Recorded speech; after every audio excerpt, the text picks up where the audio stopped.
on s'est texté un peu en préparant l'épisode, puis tu m'as dit qu'il y avait tu voulais qu'on parle de partisanerie.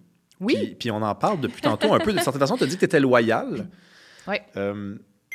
On dit souvent la partisanerie. Moi, c'est une idée reçue que j'entends souvent. La partisanerie. Moi, je ne ferais pas de politique parce qu'il y a la partisanerie. Oui, c'est sale, ça. C'est un mauvais mot. Vraiment. Il y a des gens qui me disent, moi, je ne pourrais pas parce qu'il y a de la partisanerie. Puis il y a aussi des gens qui n'ont jamais considéré la possibilité de faire de la politique puis qui disent, j'aime pas la politique parce qu'il y a de la partisanerie. Toi, t'aimes la partisanerie. En fait, c'est que je trouve qu'on utilise ce mot-là pour parler de ce qui est moins beau à propos de la politique. Mais la partisanerie, c'est le politique.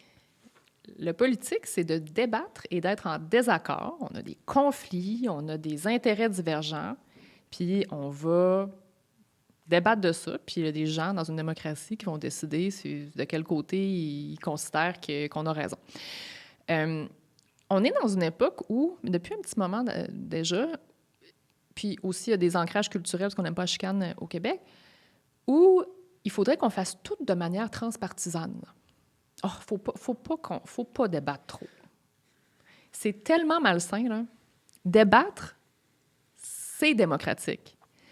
Puis on ne peut pas tout faire. Ah, puis l'autre affaire, là, c'est il faut dépolitiser les choses. Oui. Il faut dépolitiser les projets de transport, il faut dépolitiser l'immigration, Moi, j'ai pas de problème à ce qu'on soit plus constructif.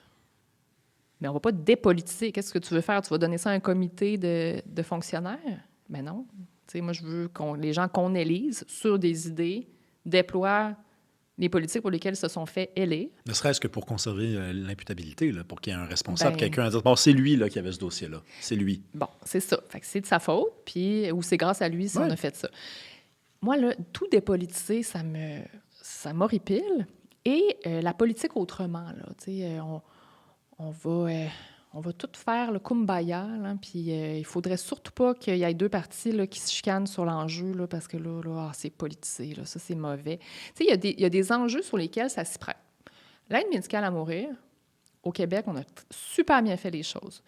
Avec le leadership, c'est vrai qu'il est différent de Véronique Yvon, qui a été un peu la porte-étendard de ce dossier-là, mais il y a plein d'autres députés qui ont travaillé là-dessus aussi, puis il faut reconnaître leur travail.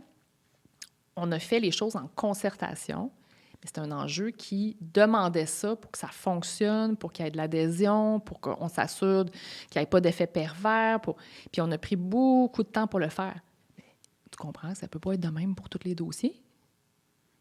Puis, je veux dire, le seul endroit, tu sais, les seuls endroits où il n'y a pas de débat politique, là, puis que tout se fait là, sans qu'il y ait aucune partisanerie, c'est des régimes totalitaires. Ah, là, il n'y en a pas. Il n'y a pas de partisanerie, il n'y a pas d'autres partis politiques. Il y a un parti.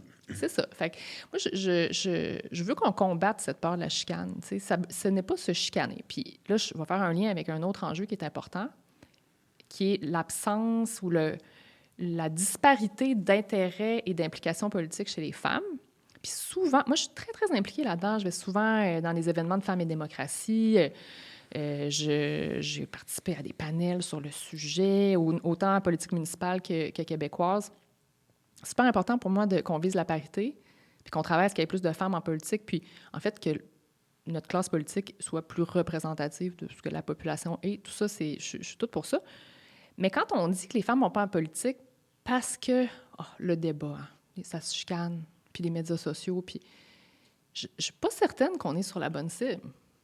Moi, je pense qu'on doit s'éduquer davantage à débattre dans le respect de l'autre. C'est comme si au Québec, là, soit qu'on balaie sous le tapis ou ça devient personnel. Pourquoi?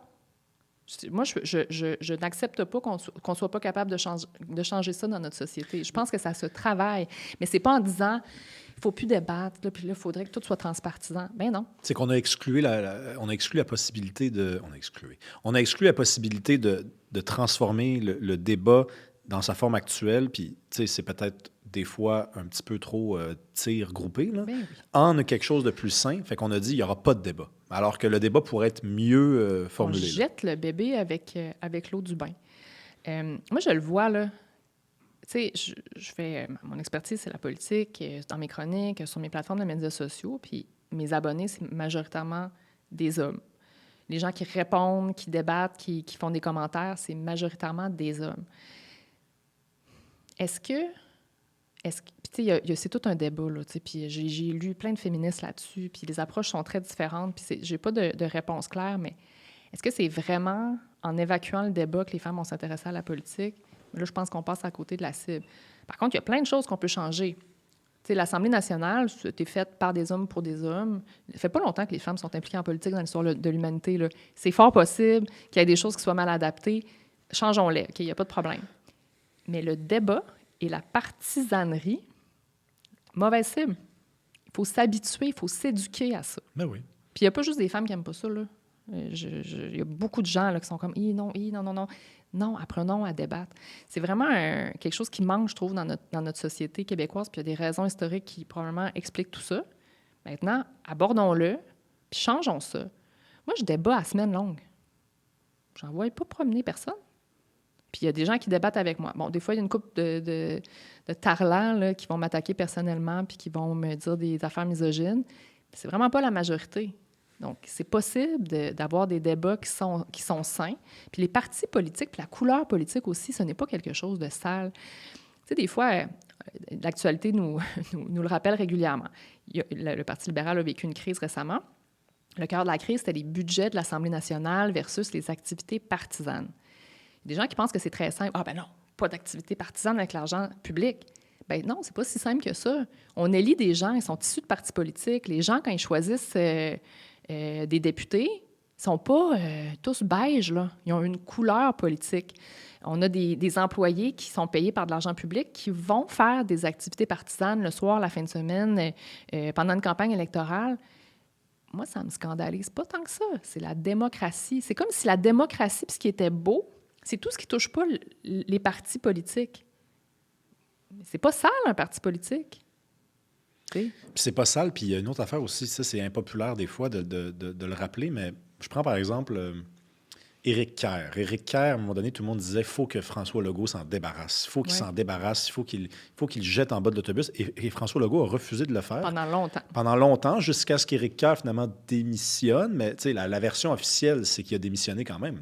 Officieusement, on comprend qu'à un moment donné, il l'a rentré dans une pièce puis il a dit « là, aide-moi à t'aider. » Mais quand il y avait ce dilemme-là, à savoir est-ce que, oui ou non, il doit le jeter en bas de l'autobus, il y avait des gens à qui je parlais qui me disaient, tu vois, c'est ce que j'aime pas de la politique, c'est que là, parce que c'est son ami, il va le défendre. Et moi, de leur répondre, mais en même temps, si à chaque fois que quelqu'un commet une erreur et que ce serait peut-être payant sur le court terme de dire, regardez, nous autres, même si ce sont nos amis, on s'en débarrasse, comment tu peux projeter la CAQ 10 ans en avant, 20 ans en avant? Qui va vouloir dans 10 ans dire « je m'en vais dans ce parti-là » ? Personne, parce qu'il n'y aura pas un historique d'une époque où on s'est tenu les coudes serrés.